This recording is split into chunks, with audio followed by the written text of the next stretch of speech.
So the school system is very inflexible and slow adopter of change on teaching methods. Yeah. Is changing the narrative going to be pull-based or push-based? That's a very good question. It's a really good question.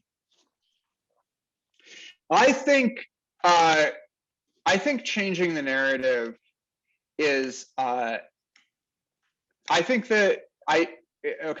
it's a very good question. There are a variety of factors here. I think we're going to see changes in the next 10 to 20 years, maybe even 5 to 10 years, that are going to be pull-based, but they're going to be strong. And what I mean by that is that I think that there is going to be a time where teachers and teaching methods are going to have to change. For most of the modern history of education, students have never had choice, right? You sit in a classroom and you're assigned a teacher, and that teacher is good.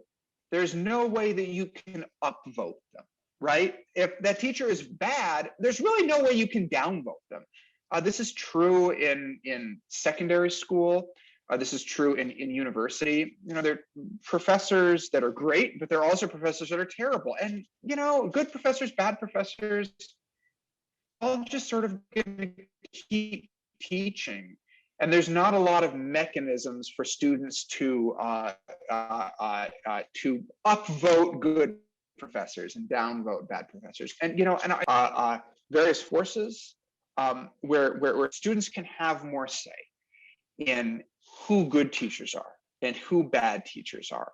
And so when that begins to happen, there'll be teachers and there will be institutions that get left behind if they can't provide good teaching, effective teaching.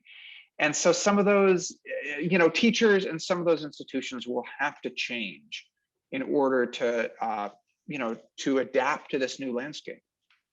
Yeah. And if you were to manage a school with zero constraints, what would the school look like? Yeah.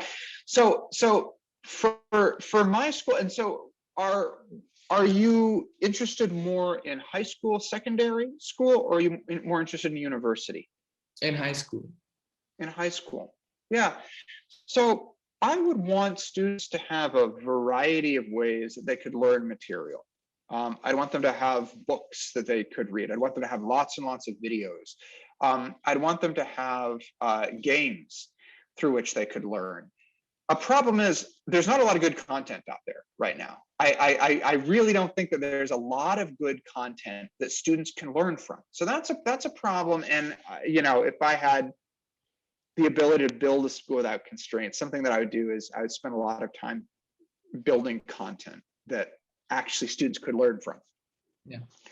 But then I would want the students to interact with the teachers working on projects, doing experiments in lab, in classes like the humanities and social sciences. I'd want them diving in, doing research on topics that really interested them. And so I would want their interactions with professors and teachers to be really meaningful. And that's why I talk about having lots of books and videos that students can learn from, because I don't always think it's the best use of a teacher's time to be standing up there in front of the chalkboard explaining stuff. If we had good videos that did that, if we had textbooks students could actually understand and read, so much of what a teacher does now, you could do with books students can actually read, videos they can actually understand.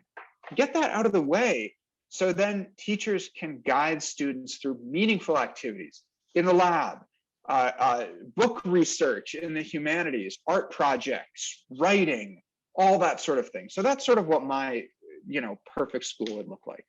Yeah.